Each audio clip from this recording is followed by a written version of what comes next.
अस्सलामुअलैकुम वरहमतुल्लाहि वबरकातुह। कैसे हैं दोस्तों आप सब? उम्मीद है कि खैरियत से होंगे। दोस्तों, आप सबको मालूम होगा कि कुछ दिन कबल जनाब मुनव्वर राना साहब का इंतकाल हो चुका। तो आइए मैं मुनव्वर जमा साहब की ज़बानी ही माँ के हवाले से चंद अशआर सुनाता हूँ जो बहुत मशहूर है। सबसे ज़्यादा उन्होंने माँ के बारे में ही अशआर पढ़े हैं। आइए मैं उनकी ज़ुबानी ही कुछ चंद अशआर आप सबको सुनाना चाहता हूँ। अगर चैनल पर आप हजरत पहली मर्तबा हैं तो चैनल को सब्सक्राइब जरूर करें। ऐ अंधेरे देख ले मुंह तेरा काला हो गया। ऐ अंधेरे देख ले मुंह तेरा काला हो गया। माँ ने आंखें खोल दी, घर में उजाला हो गया। ऐ अंधेरे देख ले मुंह तेरा काला हो गया। ऐ अंधेरे देख ले मुंह तेरा काला हो गया। माँ ने आंखें खोल दी, घर में उजाला हो गया। एक मतलब यह है कि इस तरह मेरे गुनाहों को वो धो देती है।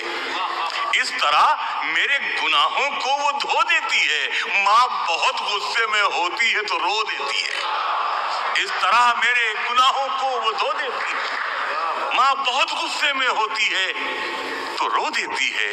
एक मतलब यह है कि किसी को घर मिला हिस्से में या कोई दुकान आई, किसी को घर मिला हिस्से में या कोई दुकान आई। मैं घर में सबसे छोटा था, मेरे हिस्से में माँ आई। किसी को घर मिला हिस्से में या कोई दुकान आई। मैं घर में सबसे छोटा था, मेरे हिस्से में माँ आई। किसी को घर मिला हिस्से में या कोई दुकान आई। मैं घर में सबसे छोटा था, मेरे हिस्से में माँ आई। किसी को घर मिला हिस्से में, किसी को घर मिला हिस्से में या कोई दुकान आई। मैं घर में सबसे छोटा था, मेरे हिस्से में माँ आई। एक मतलब हज़रात ये है, हमारे सब हमारे हम उम्र भी बैठे हैं, हमारे दोस्त भी बहुत से हैं यहाँ। जब हम जवान हुआ करते थे इनके नबील मियाँ की तरह, जब घर से निकलते थे हम कहते थे सूट ऐसा है तो शूज़ ऐसे हों, शूज़ ऐसे हैं तो टाई ऐसी हो, टाई ऐसी हो तो शर्ट ऐसी हो। अब जब घर से निकलते हैं तो मंजरनामे बदल जाते हैं। मतलब मैंने ये अर्ज़ किया चौधरी साहब, हमारे कुछ गुनाहों की सज़ा भी साथ चलती है।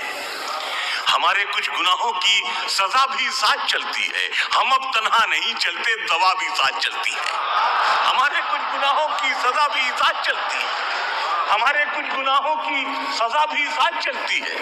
हम अब तन्हा नहीं चलते, दवा भी साथ चलती है। और अभी जिंदा है माँ मेरी, मुझे कुछ भी नहीं होगा। मैं घर से जब निकलता हूँ दुआ भी साथ चलती है। अभी जिंदा है, मुझे कुछ भी नहीं, अभी जिंदा है, मुझे कुछ भी नहीं होगा। मैं घर से जब निकलता हूँ दुआ भी साथ चलती है। मैं घर से जब निकलता हूँ दुआ भी साथ चलती है। एक मतलब देखें, मैं हज़रत ये अर्ज़ करना चाहता था कि फुटपाथ पर भी होगी महल की ज़बान में, हम गुफ्तगू करेंगे गज़ल की ज़बान में। देखेंगे मतलब खालिद भाई, देखें मतलब ये है कि बुलंदी देर तक किस शख्स के हिस्से में रहती है। बुलंदी देर तक किस शख्स के हिस्से में रहती है। बहुत ऊंची इमारत हर घड़ी खतरे में रहती है। बुलंदी देर तक किस शख्स के हिस्से में रहती है। बुलंदी देर तक किस शख्स के हिस्से में रहती है। बहुत ऊंची इमारत हर घड़ी खतरे में रहती है। बुलंदी देर तक किस शख्स के हिस्से में रहती है। बहुत ऊंची इमारत हर घड़ी खतरे में रहती है। शेर ये है कि बहुत जी चाहता है कैद जां से हम निकल जाएं। बहुत जी चाहता है कैद जां से हम निकल जाएं। तुम्हारी याद भी लेकिन इसी मलबे में रहती है। बहुत जी चाहता है कैद जां से हम निकल जाएं। तुम्हारी याद भी लेकिन इसी मलबे में रहती है। शेर ये अर्ज किया है कि ये ऐसा कर्ज है जो मैं अदा कर ही नहीं सकता। ये ऐसा कर्ज है जो मैं अदा कर ही नहीं सकता। मैं जब तक घर न लौटूं मेरी माँ सजदे में रहती। मैं जब तक घर न लौटूं मेरी माँ सजदे में रहती। ये ऐसा कर्ज है जो मैं अदा कर ही नहीं सकता। ये ऐसा कर्ज है जो मैं अदा कर ही नहीं सकता। मैं जब तक घर न लौटूं मेरी माँ सजदे में रहती है। मैं जब तक घर न लौटूं मेरी माँ सजदे में रहती है। एक मतलब यह है कि सहरा में रह के कैस ज्यादा मजे में है। सहरा में रह के कैस ज्यादा मजे में है। दुनिया समझ रही है कि लैला मजे में है। सहरा में रह के कैस ज्यादा मजे में है। दुनिया समझ रही है कि लैला मजे में है। दुनिया समझ रही है कि लैला मजे में है। बर्बाद कर दिया हमें परदेस ने मगर, बर्बाद कर दिया हमें परदेस ने मगर, माँ सबसे कह रही है कि बेटा मजे में है।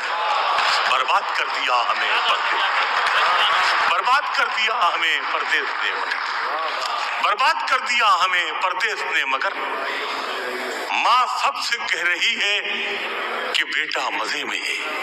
एक मतलब ये है, समाज फरमाएंगे कि मेरी ख्वाहिश है कि मैं फिर से फरिश्ता हो जाऊं।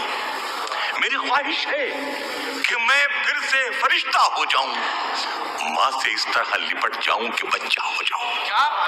मेरी ख्वाहिश है, मेरी ख्वाहिश है कि मैं फिर से फरिश्ता हो जाऊं, माँ से इस तरह लिपट जाऊं कि बच्चा हो जाऊं, और कम से कम बच्चों के होठों की हंसी की खातिर, कम से कम बच्चों के होठों की हंसी की खातिर ऐसी मिट्टी में मिलाना के खिलौना हो जाऊं।